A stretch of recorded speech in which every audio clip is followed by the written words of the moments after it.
This story is a metaphor for climbing the corporate ladder, and you may be thinking that the rollerblades are a little goofy. But just last year, people were selling other people digital copies of monkeys to try and get ahead. So, rollerblades are really not that far-fetched. And who doesn't like a little speed in their life? So, rollerblades it is. But just remember that everyone struggles to get job interviews, so try not to get too discouraged. Good luck!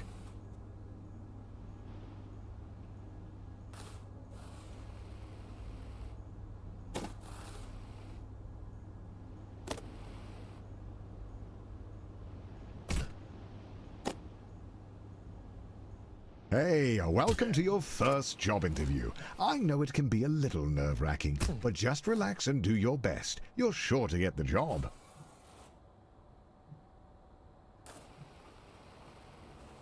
Congratulations, you've completed the interview process.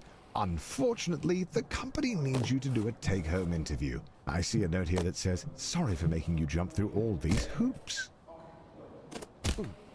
Oh, yeah. So the company just needs one more interview.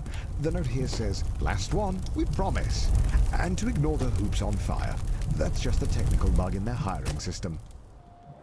There it is, the offer letter. You grab the letter and read it out loud. We regret to inform you that the role has been filled.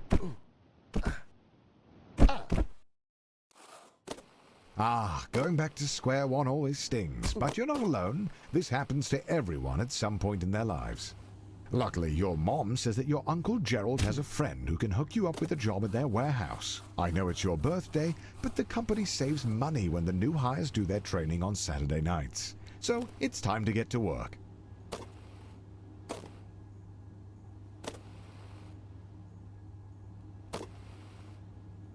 Congratulations on completing your training. Go home, get some rest. Tomorrow is your first real day at work.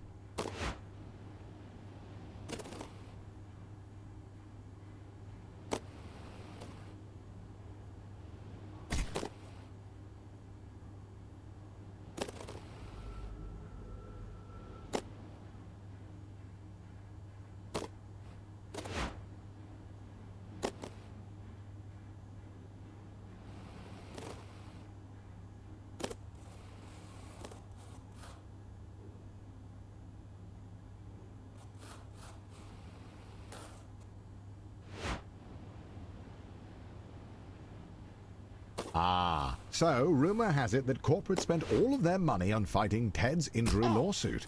So they've thrown you a pizza party instead, which, according to your boss, is arguably better. But don't worry, a manager's position has opened up, and that comes with a pay raise.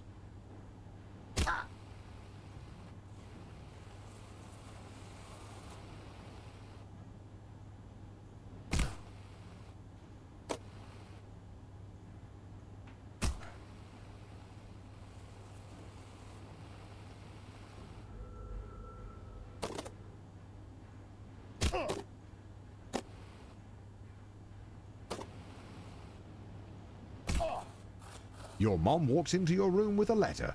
You got the job. Tomorrow is your first day as an unpaid intern. What an honor.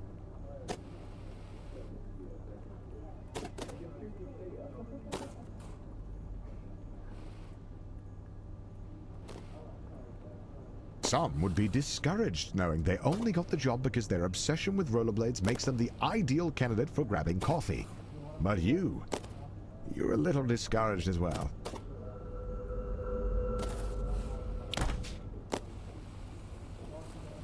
Congratulations, you've finished training. Now the real work begins. Your boss Bill has his office on the first floor and seems like a really nice guy. Great taste in coffee too. Hopefully you can really impress him with your grind set.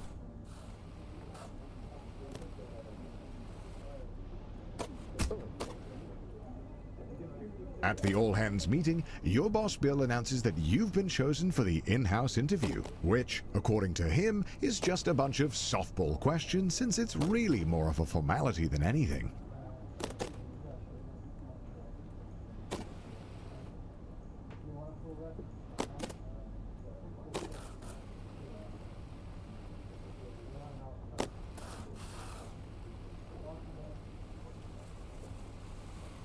You did it! The job is yours. And as you watch the other interns get fired one by one, you can start to taste the prestige of being a junior financial analyst.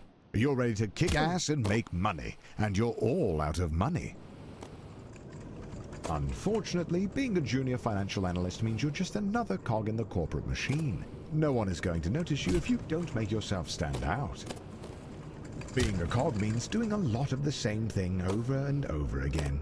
But the company wine mixer is coming up, and if you can make a good impression, it'll go a long way.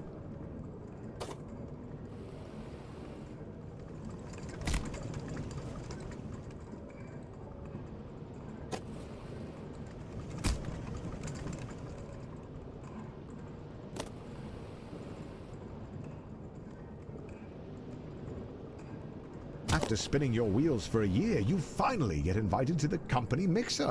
Rubbing shoulders with middle management has you inspired. You want to be one of them.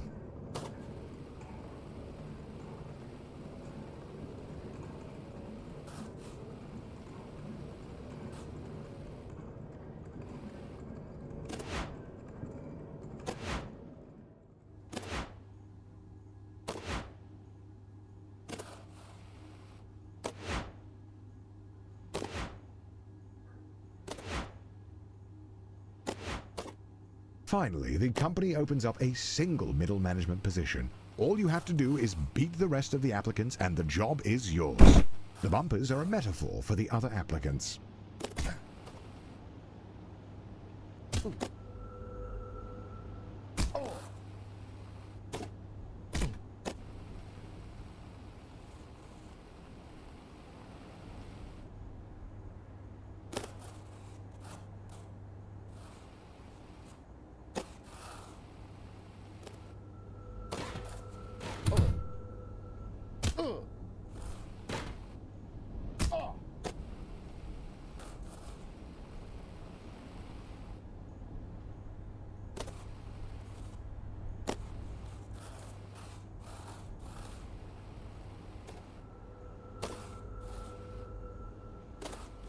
The second round of interviews cuts out 90% of the applicants. The herd has been thinned out and you're still standing strong.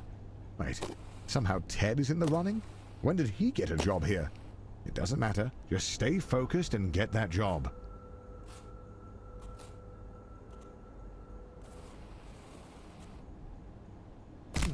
After months of grueling interviews, corporate dinners, endless schmoozing, you find a letter on your desk. One of the two positions is yours. They created another position for Ted. His uncle is a VP. The prestige of middle management. You're assigned a team of juniors, a huge pay raise, and your own office with a view. Not that office. Don't be ridiculous. Oh, and by the way, if your team's earnings drop to the bottom 30%, you'll be fired. Welcome to middle management. No one really knows what you do here, and in fact, no one really knows how to get promoted. Progressing at this stage of your career feels like a confusing maze with no clear path forward.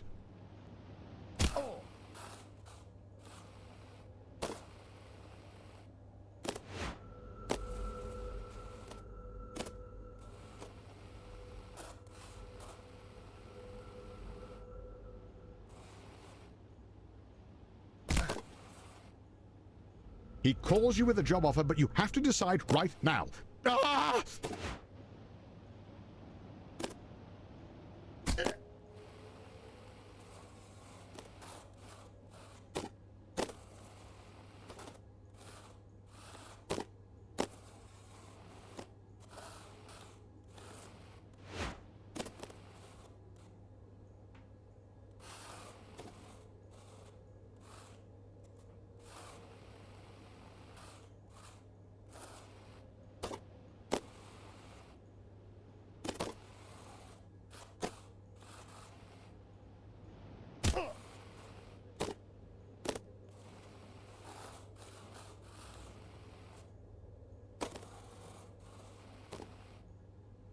You are desperate to become a department head and decide to take on the Deutler portfolio. If you pull it off, you'll secure 2 votes from the board. If you don't, you'll be fired.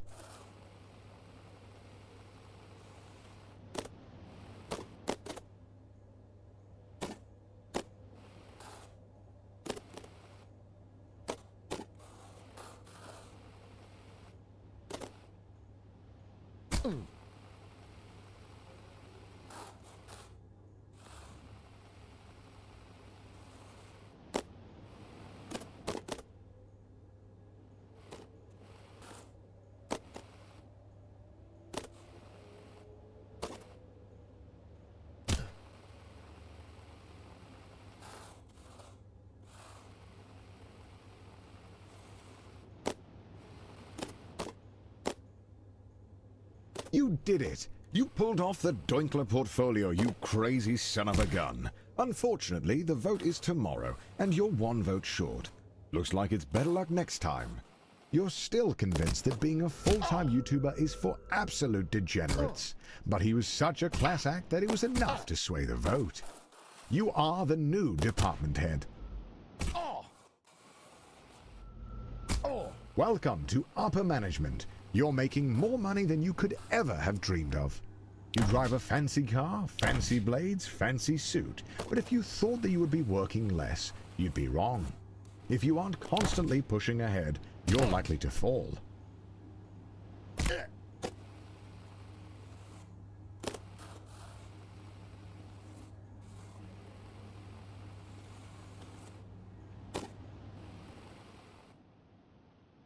The FBI sweep the whole leadership team into prison, just as you thought. They need a new VP. And as the first candidate to apply without a criminal record, you're instantly chosen. They don't even look at your resume.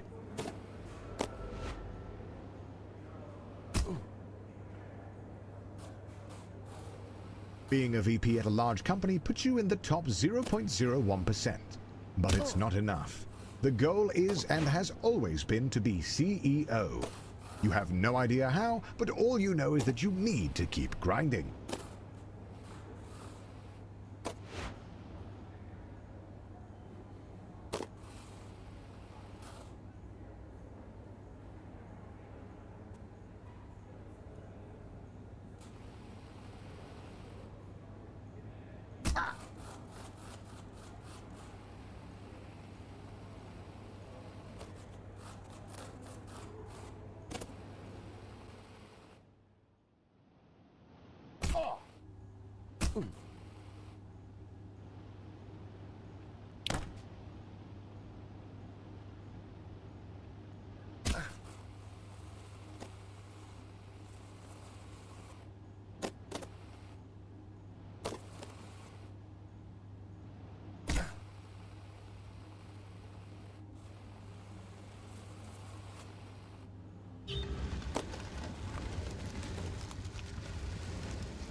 You spend half of your salary on flying a board member to Wimbledon. They don't even like tennis, but they like being schmoozed. And you like how that helps your chances at being CEO.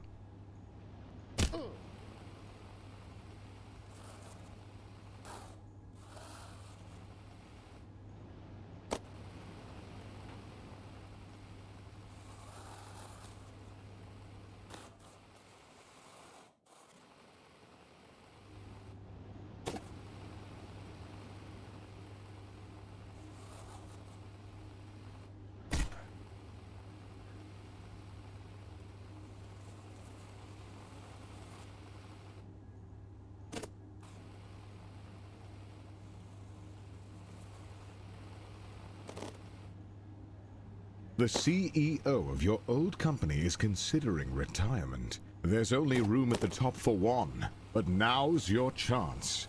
You got this.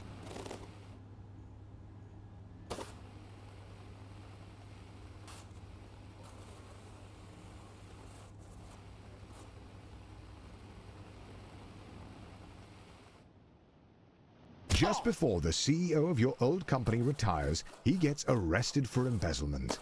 But you've been schmoozing the board of directors for years, taking on hard portfolios, buying dinners at the country club, and turning a blind eye to embezzlement. You're ready to take the leap. All of your hard work has finally paid off. The board of directors have voted, and you are appointed the CEO. The journey is over. There really is nowhere else to go. Congratulations on beating Get to Work.